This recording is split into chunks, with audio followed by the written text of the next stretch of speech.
प्रिय सखी, आज हळदी कुंकाच्या निमित्तानं आपण केवळ एकमेकींना भेट देत नाही ग, तर एक जिवंत नातं देत आहोत आणि ते म्हणजे तुळशीचं रोप.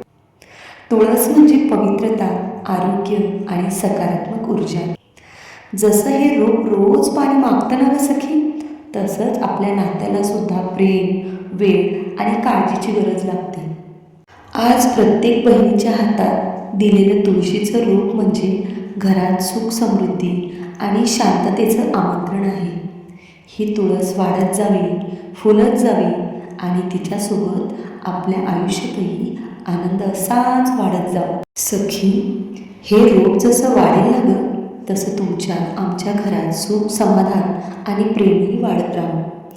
आज दिलेलं हे तुळशीचं रोप म्हणजे नात्यांची जपणूक करण्याचा संदेश आहे. जशी तुळस घरात शांतता आणते, तशीच तुमच्या मनातही नेहमी शांतता नांदो.